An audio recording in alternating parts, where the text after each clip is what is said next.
Welcome my channel. എല്ലാ ദിവസവും രാവിലെ ഈ പുട്ട്, ദോശ, ഇടിയപ്പം എല്ലാം കൂടി. അപ്പം ഞാൻ ഇന്നൊരു പുതിയ വെറൈറ്റി ഉണ്ടാക്കാമെന്ന് വെച്ചു. അപ്പം എൻ്റെ പേരാണ് മുട്ടപ്പത്തിരി കേട്ടോ. മുട്ടപ്പത്തിരിക്ക് ആദ്യം എടുക്കേണ്ടത് 1 കപ്പ് മൈദ എടുക്കണം, 1 മുട്ട വേണം, കുറച്ച് ഉപ്പ് വേണം, കുറച്ച് കോൺഫ്ലവറിൻ്റെ പൗഡർ ഉണ്ടെങ്കിൽ അതൊരു 1/4 കപ്പ്. ഇല്ലാത്തവരത് ഇടണ്ട കേട്ടോ. അപ്പോൾ അതും കൂടി ഇട്ട് നമ്മൾ വെള്ളം ഒഴിച്ച് കലക്കി വെക്കണം. നമ്മൾ ഈ പഴംപൊരിക്കൊക്കെ ഉണ്ടാക്കണ പോലെ കലക്കി ദോശമാവിൻ്റെ അതേ അളവിൽ കലക്കി വെക്കണം. കലക്കി റസ്റ്റ് ചെയ്യാൻ ഒരു 10 മിനിറ്റ് വെച്ച് കഴിയുമ്പോൾ നമ്മൾ ചെയ്യേണ്ടത് എന്താണെന്ന് വെച്ചാൽ പിന്നെ കുറച്ച് തേങ്ങ ചിരകി എടുക്കണം. തേങ്ങ ഇറുകി എടുക്കട്ടെ. ഇത് കണ്ട ഇത്തിരി തേങ്ങ ഇറുകിയതിൽ കുറച്ച് ജീരകവും കുറച്ച് ഹണിയും കൂടി ഒഴിക്കണം. ഹണി ഇല്ലാത്തവർ പഞ്ചസാര ഇട്ടിളക്കിയാൽ മതി കേട്ടോ. അപ്പം നമ്മൾ ഇതെന്തിനാന്ന് വെച്ചാൽ ഈ പത്തിരിയിൽ ഫില്ല് ചെയ്യാനാട്ടോ. നമുക്ക് കുറേശ്ശെ ഞാൻ എടുത്ത് വേണ്ടത് ഇങ്ങനെ മിക്സ് ചെയ്യുന്നതാണ്.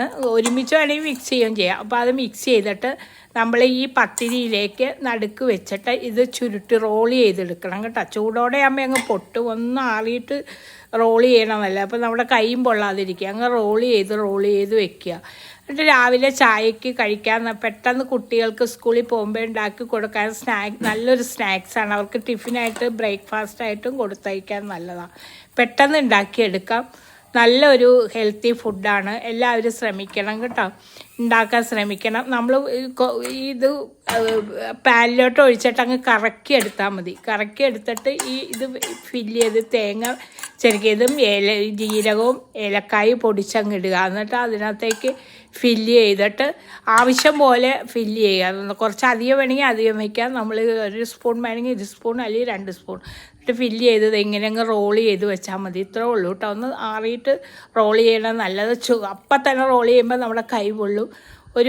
ഒരു മിനിറ്റ് അങ്ങ് കഴിയുമ്പോഴത്തേക്ക് അത് ചൂടാറും. എന്നിട്ട് അങ്ങ് റോൾ ചെയ്ത് ഇതുപോലെ അങ്ങ് വെച്ചാൽ മതി. എന്നിട്ട് എല്ലാവരും ഇഷ്ടാനുസരണം കഴിക്കുക. നല്ലൊരു ഫുഡാണ്. എല്ലാവരും ട്രൈ ചെയ്യണം കേട്ടോ. അറിയാൻ പാടാത്തവരൊക്കെ ട്രൈ ചെയ്യണം. അതിന് വീണ്ടും ഒരു പുതിയ വീഡിയോയിലേക്ക് വരാം. എനിക്ക് സബ്സ്ക്രൈബ് ചെയ്യാനും എന്നെ കേൾക്കുന്നവരെല്ലാം എനിക്ക് സബ്സ്ക്രൈബ് ചെയ്യണം, ഷെയർ ചെയ്യണം, കമൻറ്റ് പറയണം. Okay, by.